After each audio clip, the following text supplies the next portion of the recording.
Hi, I'm Lena. Welcome back to my channel. Welcome to part 4 of the beginner's guide to feminist literature. Today I am so excited to share with you some of my favorite booktubers, some of my booktube friends. They have all very kindly taken some time to film a clip for you to talk about their reading journey with feminist literature. They will discuss some of their favorite authors and books. They have a lot of great recommendations and tips for you guys. My recommendation is of course to subscribe to their channel so that you can keep updated with all their wonderful recommendations. Before we get into that, I do want to discuss like the concept of you've watched these videos and what is next. How can you keep on finding recommendations, tips, great books?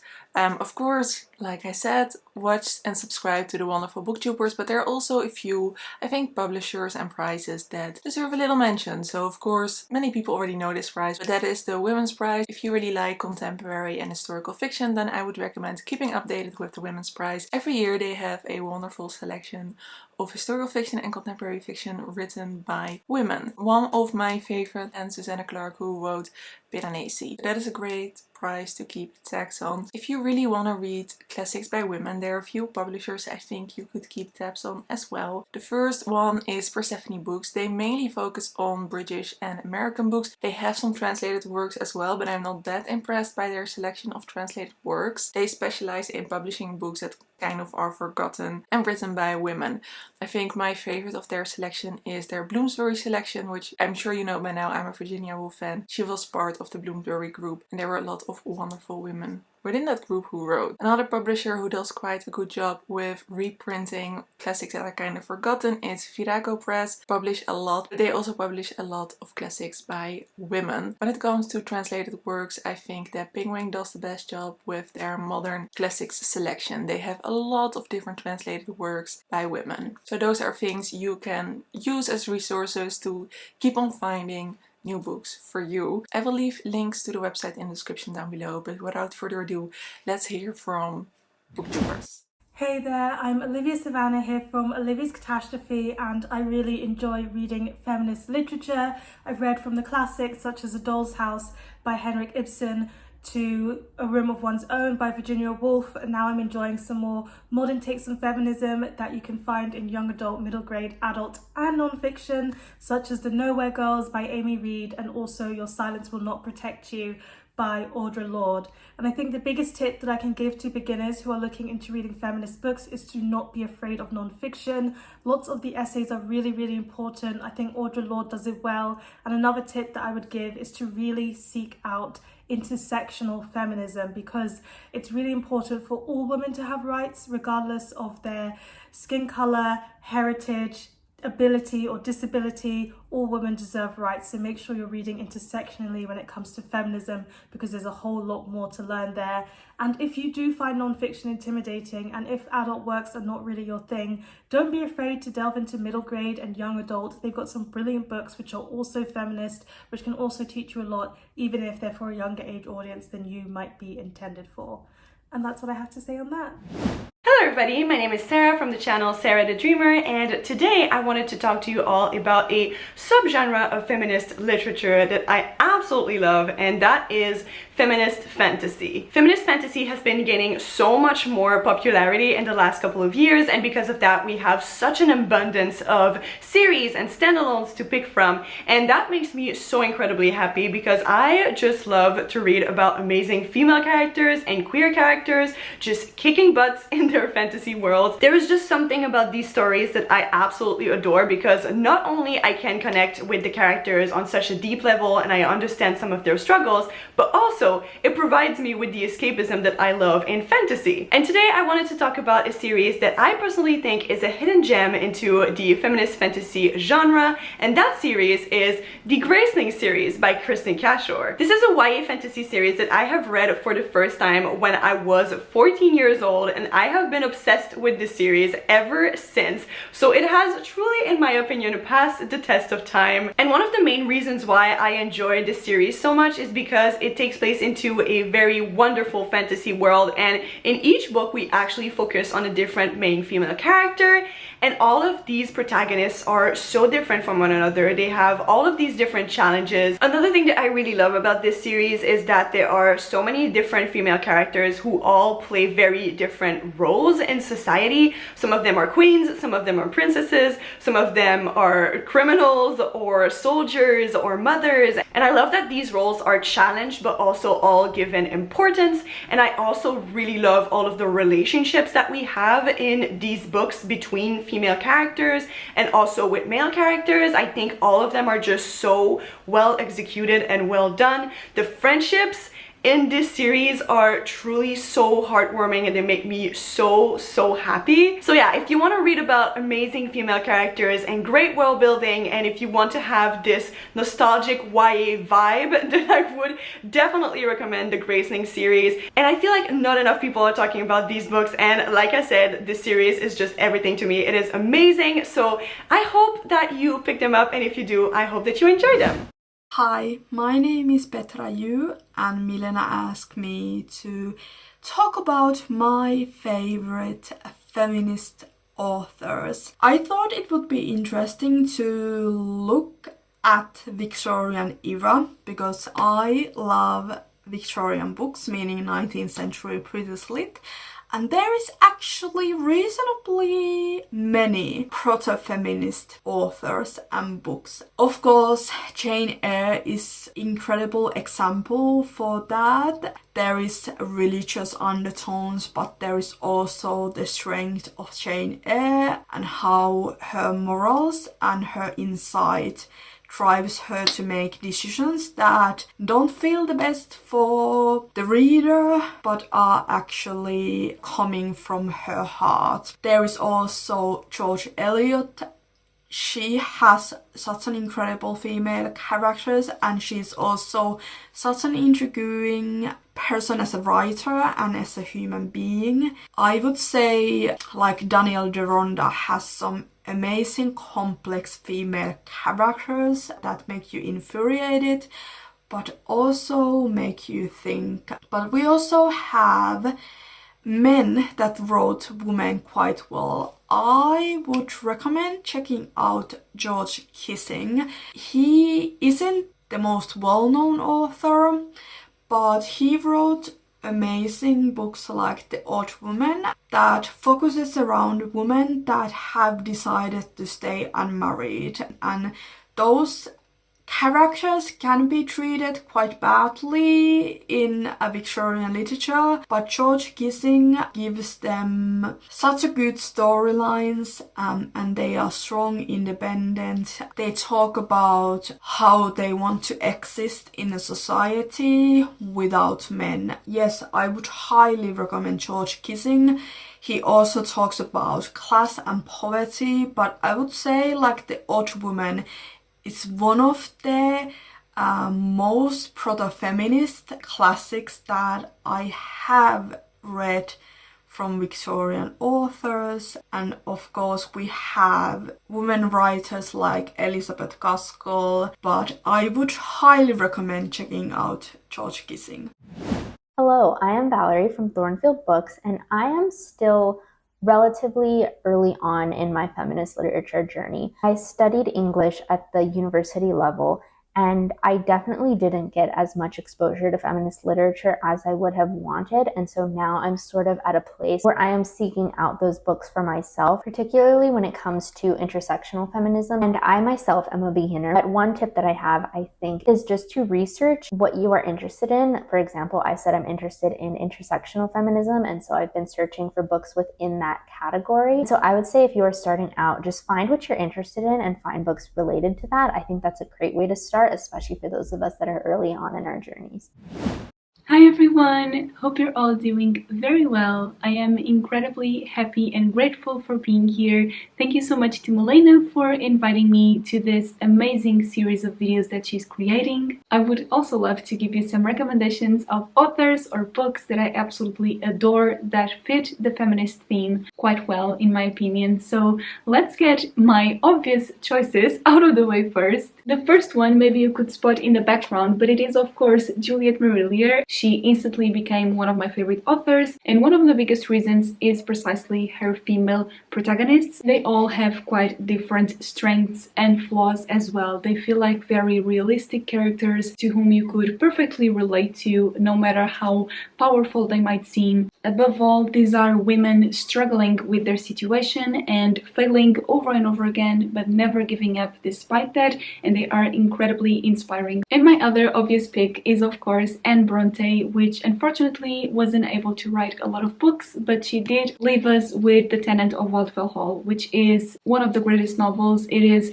shocking that a book with this themes could exist in her time, but it does because of her. As for others, I also need to talk about Little Women by Louisa May Alcott, because all of these sisters have very different ambitions and personalities, and all of them shine precisely because of that. So I love how this book celebrates womanhood, sisterhood, feminism in a very positive way. Finding Me by Viola Davis. This is a memoir about her struggles as a Black woman since pretty much the moment she was born up until the moment where she became a very well-known actress. It is an incredibly powerful novel about an incredibly powerful woman. And because I am very indecisive, I also need to mention two other books that I love. The first one is Howl's Moving Castle by Diana Wynne Jones. This is a fantasy, quirky book which also has an amazing female protagonist. Without Sophie, these characters wouldn't know what to do. And finally, Chocolate by Joanne Harris. It's a story about family, kindness, compassion, empathy, and the struggles that these two women go through. It's both of them against the world, and it is amazing. I hope you find something here that you can enjoy. I cannot wait to see what everyone else says. And once again, thank you so much, Melina, for inviting me to this wonderful series. So when someone says the words feminist literature to me, my mind immediately goes to non-fiction books, and I think that's because that's where my own feminist literature journey kind of started, and it mainly started with this book, which is Feminists Don't Wear Pink and Other Lies by Scarlett Curtis. And I guess it kind of opened my eyes as to the reason why a lot of my favourite fiction books are these amazingly written books by amazing women on feminist themes. So books such as Rebecca by Daphne du Maurier and Frankenstein by Mary Shelley. So I would kind of say that feminist non-fiction books have kind of given me the background and the theory, I guess, to what I like in feminist fiction books. And another great thing about feminist non-fiction is that it's allowed me to be confident in what I know I enjoy in feminist literature. So I can walk into any bookshop and know what kind of book to pick up that's got feminist themes and just know that I'm going to really love it and enjoy it. And I just love that so much. But I would say that my biggest tip for beginners looking to start reading feminist literature is that there are so many different genres, and I think that's kind of the point I'm trying to make here, is that non-fiction showed me that, but you don't have to start with non-fiction. You could literally start with children's books, young adult books. There's fantasy, sci-fi, non-fiction, poetry, plays. There's literally so many genres that come under the banner of feminist literature, and I think that's just what's great about it, which means you can even start small with things like a single poem, poetry, plays, or even things like these little shorts. So this is the short version of Women Don't Know You Pretty by Florence Given, and a lot of the big dense feminist non-fiction books now come with these little short versions. So like I say, you don't even have to start big, you can start small. Hi everyone, I'm Lucy, and Milena very kindly invited me to contribute to her feminist literature video series, which I really adored the videos that she put out, and I think it's still obviously such an important topic to discuss and broadcast and just get to talk to people about. So I think in this little clip I just wanted to talk about the overall character of feminist literature and how we can develop an awareness of what it means to think critically about literature and how it's written.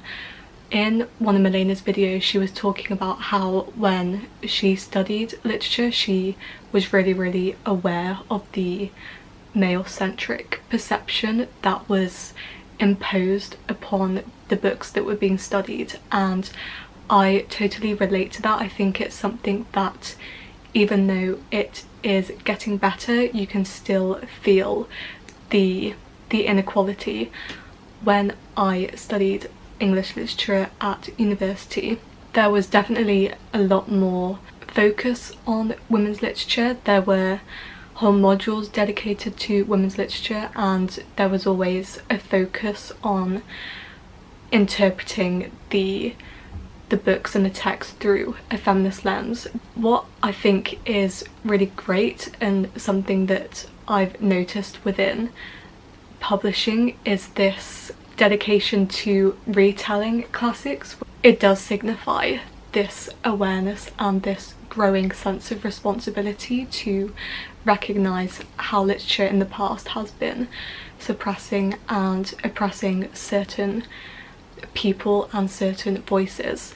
I've read Cassandra and Medea by Krista Wolfe, and I think they're brilliant. They're retellings from the perspective of Greek mythic characters, mythic women. There's also Wide Sargasso Sea by Jean Rhys, which I have read. I want to read it again because I felt like I didn't fully appreciate the scope of it, but that's another one that's a retelling of Jane Eyre. Hamnet by Maggie O'Farrell, which is almost a retelling, more of a reimagining of Shakespeare's family and their lives, primarily Shakespeare's wife, Agnes.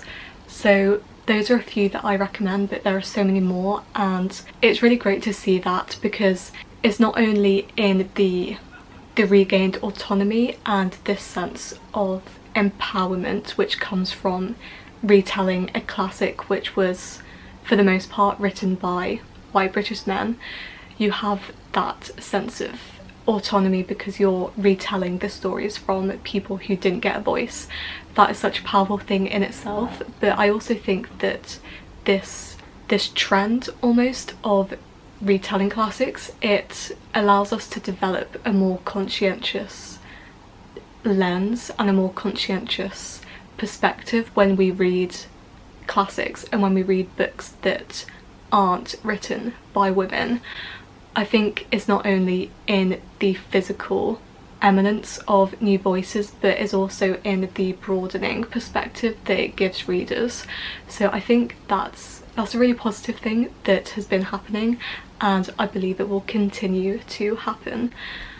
I did want to end this on, I guess, like a related topic, because our book for the Hobbitses book club, which I'm part of with Milena and Mary and Sarah, we read Possession, which I have here, and this book is almost like an embodiment of what I've been talking about. It is the story of, I literally can't even remember the main character's name. What is the guy's name? Roland. So it basically follows Roland as he discovers these hidden letters from his favourite poet, Ash. I'm so bad with names, but he's called Ash, and he discovers this hidden correspondence with Ash and this female poet, Christabel. And this book really looks into the inherent misogyny of scholarship and literary studies, because there are so many moments in this where people are interpreting Christabel's writings in such a demeaning way, in a way that focuses on her identity as a woman, but not in an empowering way. It almost acts as a cage in a prison to what she's been writing, and it really shows the inherent misogyny within a lot of scholarship, which, like I said, I think it is getting better, but it still shows the dangers thereof if we purely read women's works within the male gaze. We constantly reduce them to their gender and we study them purely in the sense of them being a woman. This really ties into the things I was just saying.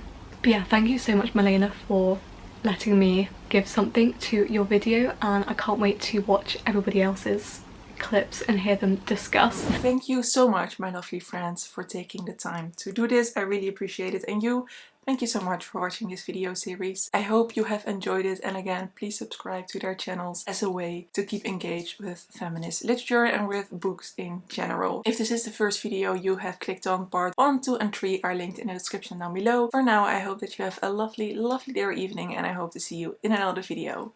Doei!